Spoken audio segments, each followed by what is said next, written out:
ورحمۃ اللہ وبرکاتہ۔ جی محترم بھائی نے لکھا جی قنوت نازلہ سے کیا مراد ہے، اس کی تحقیق فرما دیں۔ محترم بھائی قنوت جو ہے یہ دعا کو کہتے ہیں، اور نازلہ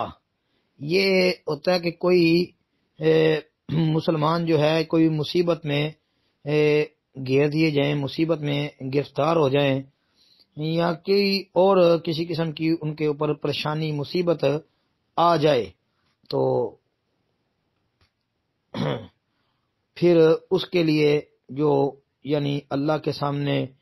آہوازاری کی جاتی ہے، دعائیں کی جاتی ہیں، اور کفار کے لیے بد دعائیں کی جاتی ہیں، مسلمانوں کی امداد کے لیے، ان کی حفاظت کے لیے اللہ سے مناجات کی جاتی ہیں، دعائیں کی جاتی ہیں، تو اسے قنوت نازلہ کہتے ہیں۔ جی مثلا کہ مسلمانوں کے اوپر جب کفار ٹوٹ پڑیں، اب دیکھیں جس طرح کشمیر کے مسلمانوں پر ظلم ہو رہا ہے، اسی طرح انڈیا کے اندر مسلمانوں پر ظلم و زیادتیاں ہو رہی ہیں، اور بھی اس طرح کئی دنیا کے ایسے ممالک ہیں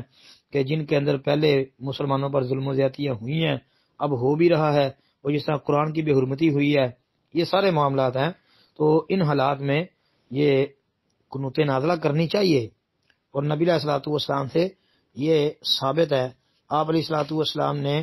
اس طرح کوئی مصیبت پریشانی وغیرہ والا معاملہ بن جاتا، آپ قنوت کیا کرتے تھے، جیسا کہ اللہ کے رسول علیہ الصلوۃ والسلام نے ان لوگوں کے لیے 1 مہینہ بد دعا کی تھی جنہوں نے نبی علیہ السلام کے ساتھیوں کو قتل کر دیا تھا۔ جی تو صحیح بخاری کے اندر آتا ہے جو صحابہ کو لے کر گئے تھے اللہ کے نبی علیہ الصلوۃ والسلام کے صحابہ، یعنی 70 قاری، تو پھر انہوں نے جب اپنا آپ دکھایا تو اللہ کے نبی علیہ الصلوۃ والسلام نے پھر ان کے لیے بد دعائیں کی تھی، یعنی وہ قنوت نازلہ جو ہے، اس لیے یہ مطلب ہے اس کا، اور یہ سنت ہے